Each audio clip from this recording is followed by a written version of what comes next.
"This is the last gift I will ever give you," my husband declares coldly, sliding the divorce papers across the table.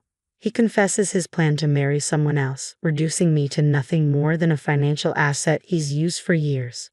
The man I've shared so many intimate moments with has revealed himself to be utterly despicable. This marks the beginning of my tale of vengeance. My name is Helen, and this year, as I turn 52, I face a pivotal moment. Tomorrow isn't just another day, it's the end of a long period of debt that I will finally settle. My husband Scott and I have poured our sweat and tears into our life together since we tied the knot 22 years ago when I was 32 and he was 34. He owned a liquor store, a family business passed down from his late parents, while I worked in an office. We met through a mutual friend and quickly started dating, leading to marriage. Back then, my only worry was whether he'd expect me to help run the store. I was a financial consultant, advising individuals and businesses on insurance and investments. I earned a decent salary, loved my work, and was studying for a certification to further advance my career when Scott proposed. He assured me he supported my ambitions wholeheartedly. "I know how hard you've been working for your certification, and I want to support you in any way I can," he said. He had enough staff to manage the store, so he encouraged me to chase my dreams.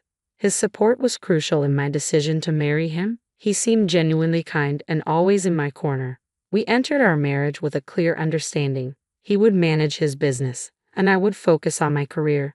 Our future seemed bright. However, about a year into our marriage, things began to shift. One afternoon, while I was enjoying a rare day off, I decided to vacuum under the bed. The vacuum snagged on something, a pile of papers. We had only moved in less than 8 months ago, so the mess surprised me. I curiously picked up a crumpled sheet and smoothed it out. The bold header instantly caught my attention. Reminder of payment. Below that, an outstanding debt of $320,000 in Scott's name stared back at me.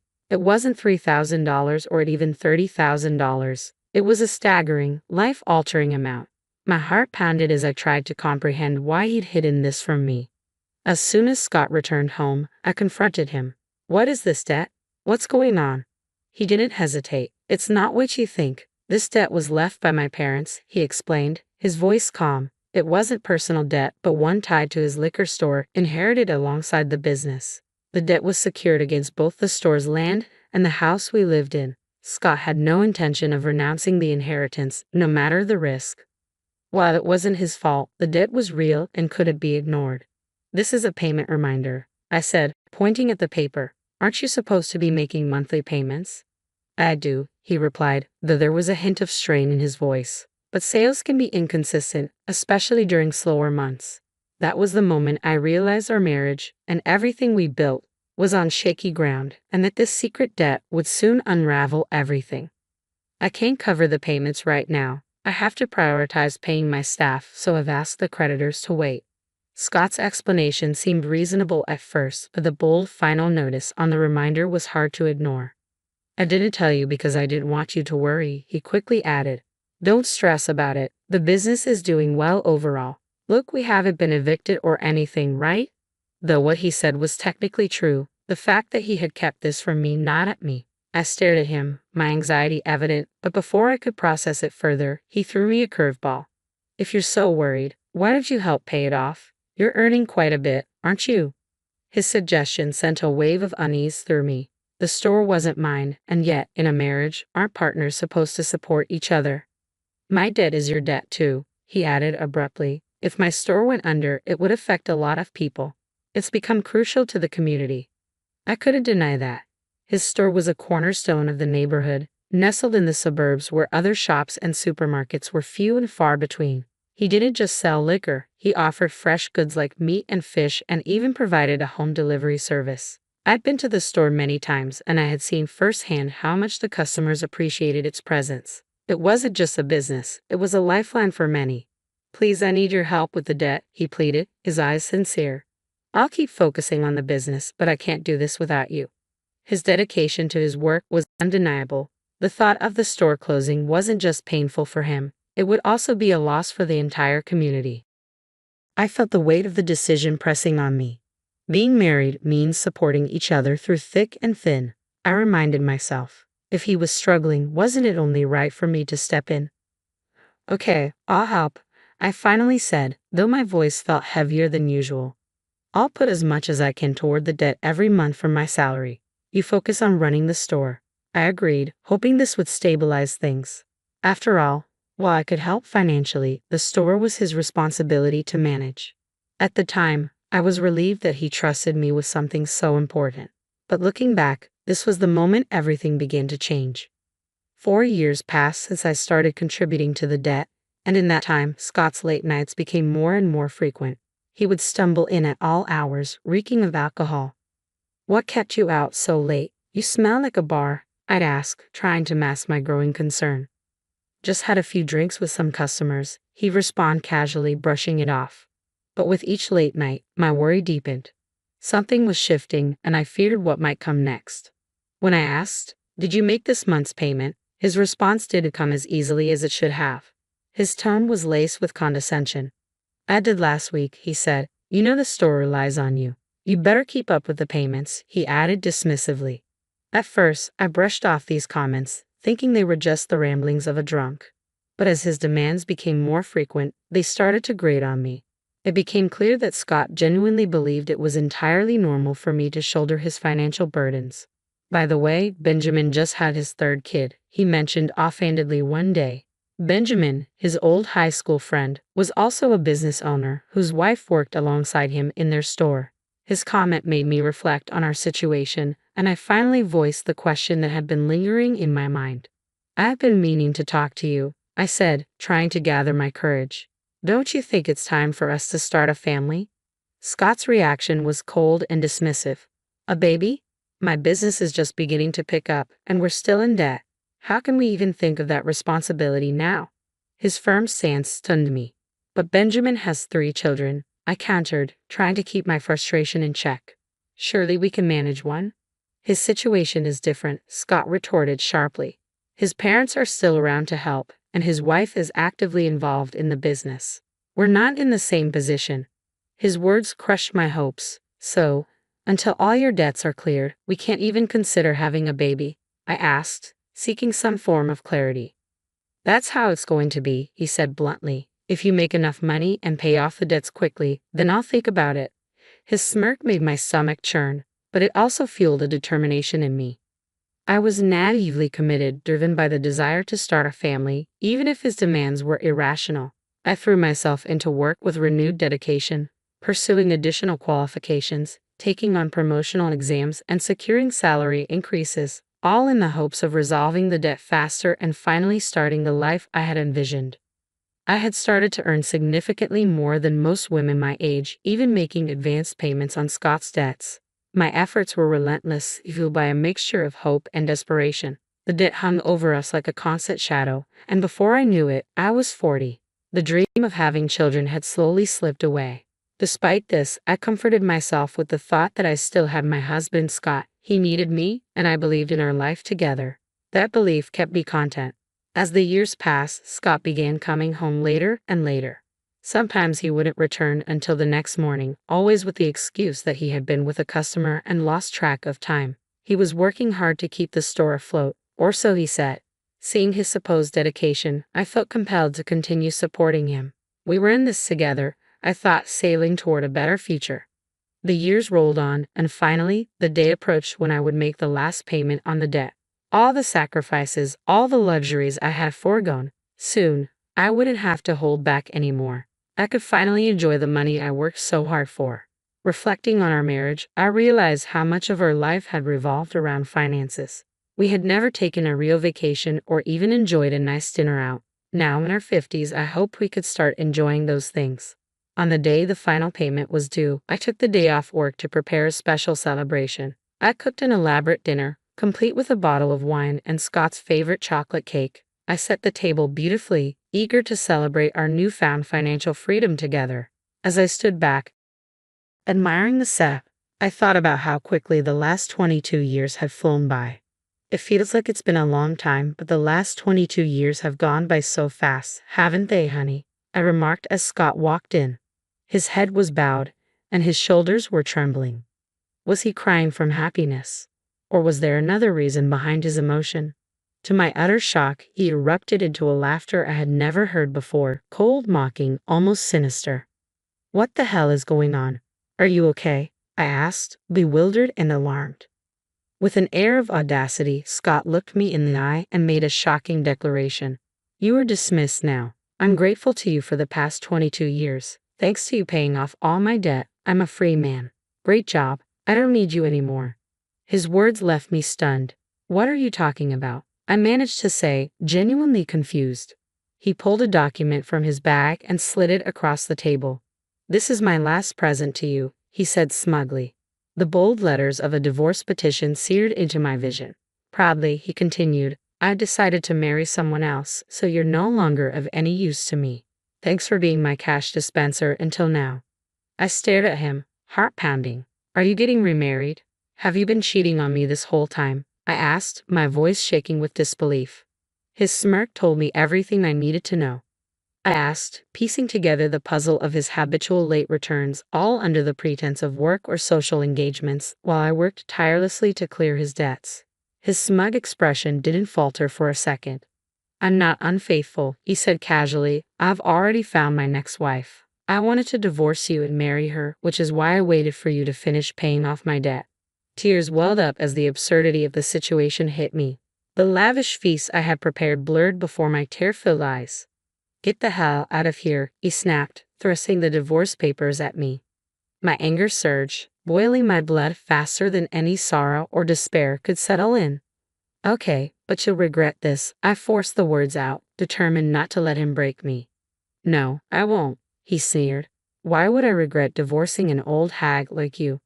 Old hag? I thought to myself, almost amused. If I'm an old hag, then you're an old fart. His delusional self-image was so ridiculous it actually helped me regain my composure. Taking the divorce papers in hand, I declared calmly, I'm going to take this with me for now. With a heavy heart, I gathered my belongings and walked out of the home we had shared for 22 years. The abrupt end to my marriage left me reeling.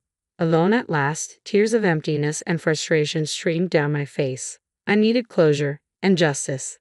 Soon after, I consulted with my attorney to draft a proper divorce agreement and sent it to Scott. I'd also requested a background check on his new fiancée, determined to understand what I was up against. Not long after, Scott called me, his voice thick with fury. Hey, Helen, what the hell is this document? He barked. I could almost imagine his face turning a deep shade of red on the other end.